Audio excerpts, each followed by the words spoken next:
За тэгэхээр энэ татварын ерөнхий хуулийн өөрчлөлтөд хамт орж иж байгаа нөөтийн татварын хууль дээр биес тодорхой үг хэлье гэж бодож байна. Манайх бол нэг талаас хөдөөж ухаан бүтээгдэхүүн зах зээл рүү орж иж магс уу, ноос ноолуур, тэгэл одоо төмс хүнсний ногоо, буудаа зэрэг энэ бүх зүйл зах зээл рүү орж ихдаа бүгдээрээ газар тариалан эрхэлдэг хүмүүс, малчид бүгдээрээ нөөт төлсөн гээд одоо жишээ нь одоо махан дээр ярихад нөөт төлөөд төлсөн гэж үзээд махын бэксээр очих. Махын бэксэн цаашаа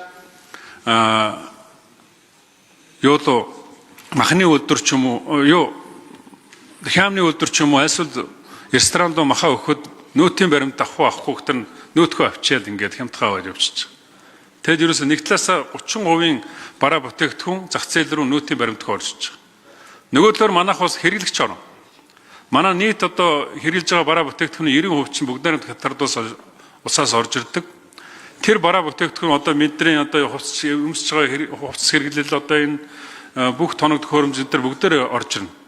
Тэрний ихэнх нь гайлаар яаж орж ирдэг вэ гэхээр том одоо ачааны машин маш их олон одоо нэг машин дээр ихэд чинь хэдэн зуун төрлийн бараа орж ирдэг.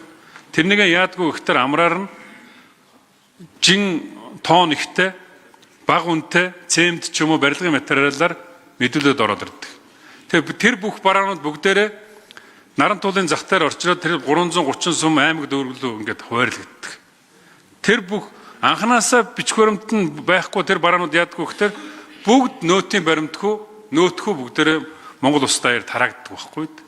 Ингээ хоёр талаасаа ерөөсөө нөөтийн баримтгүй ийм бараа бүтээгдэхүүн Монгол улсад оржоод энэ ямар ч одоо худалдаа үйлчлэгийг бүртгэх боломжгүй болж. Энэ татрын нөөтийн татрын хууль чинь ер нь бараа бүтээгдэхүүнийг бүртгэх ёстой хууль шүү дээ. Өнөөдөр та нар нэг төсвийн орлого бүрдүүлдэг татвар болгоод хувирсан байгаа байхгүй. Тэгээ энэ бүх зүйл юунаас болж байгаа нөхдөр татрын өндөр 10% татвараас болж байгаа. 16 он хүртэл энэ нөөтийн татрыг нэг их ярьдгүй байсан. Одоо яагаад яриад байна гэхээр Монгол Ардын нам 16 оноос хойш 9 төрлийн татрыг нэмсэн.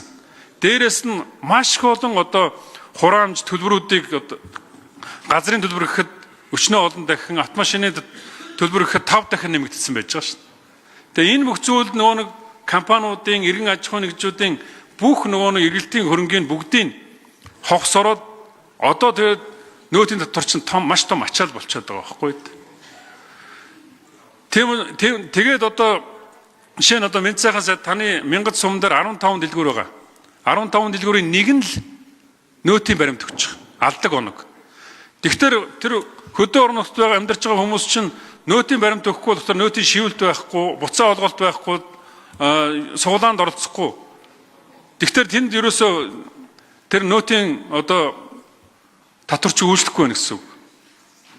Гэтэл Улаанбаатар хотод бүх хүмүүс одоо ажил үйлчлэгнээс нөөтийн баримтаа авдаг, шивдэг, суглаандаа оролцдог, татварын буцаа олголтоо авдаг. Тэгэхээр нийслэлд үйлчлдэг, хөдөө орон нутгад үйлчлдэг ийм одоо 5% буцаалтыг зандан шатар дарга оруулж ирсэн. Би энийг эсэргүүцчихсэн. Тэгээ энийг сая одоо буцааж байгаа нь зөв. Нөгөө талдаа та нарын оруулж ирж байгаа одоо жишээ нь ингээд нөөтийн босгогт 400 сая болгож байгаа. 400 илүү 500 илүү 400 сая болгож байгаа. Тэгээд дээрэс нь асгалбал бүсүүдд 1% янзын юм давж байгаа. Энэ чинь нөгөө татварын ижил байх зарчмыг тэр бүх зүйлийг бүгдийг алдагдуулж байгаа байхгүй. Энэ чинь буруу.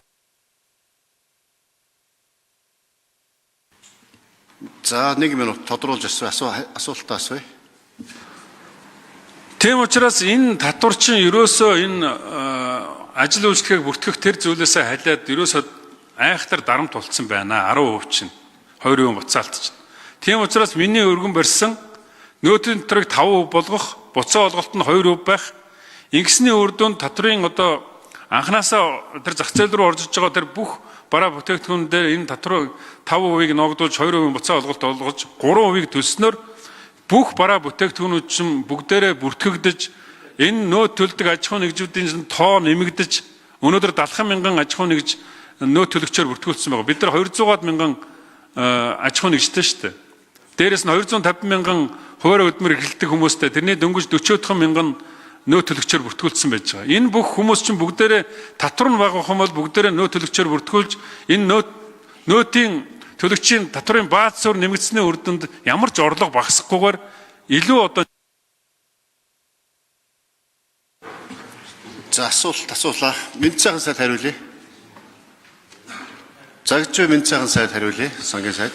За бүрдэр жигшний асуултанд хариулъя. Тэгэхээр нөөтийн татвар бол төсвийн урдгын 20 хүртэл 20-с дээш үе бүрдүүлж байгаа манай үндсэн гол тогтвортой татвар байгаа. За зүгээр дэлхий дээр аваад үзэх юм бол нөөтийн системтэй 175 орны дунд бид нар судалгаа хийхэд Монгол улсын 10% хэмжээ бол харьцангуй доогоор тооцогч байгаа. Манайхаас доош татвартай нөөтийн татвартай 9 орн л байгаа.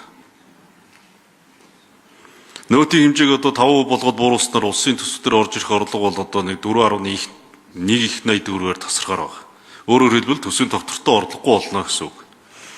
Ер нь олон улсын валютын сангийн зүгээс бол нөөтийн хувь хэмжээг бууруулахыг буруу зөвлөхөөс гадна одоо өмнө биднэрт гашуун олон улсын туршлага байгаа шүү дээ. Шри-Ланк улс одоо 15% нөөцтэй байжгаад 8% бууруулсан. Орлого нь 30%, төсвийн орлого нь 30%-аар тасалдсан, үр дүнд нь дефолт болсон. Иймэрхүү гашуун туршлагууд байна. Нөөтийн татвар бол манай тогтвортой төсвийн орлогыг үрдүүлэгч татврын нэг. Сүүлийн одоо 5 жилийн дунджаар бол нийт төсвийн орлогын 22.3%-ийг үрдүүлсэн байна. Тэгэхээр нөөтийн татврыг тэгж 5% болгож оруулж ирэхээс илүүтэй бид нар ер нь түрүүн та хэлж илээ бүгд одоо нөөтийг төлөхгүй байгаа гэж. Худалдаа хийж байгаа аж ахуй нэгж одоо татрын албан тайлагнаж байгаа аж ахуй нэгж иргэд болгон бүгдээрээ цахим бүртгэлийг бүртгүүлж байгаа шүү тодолдоон дээр. За нэмэлт мэдээллийг ажлын хэсгээс өгч.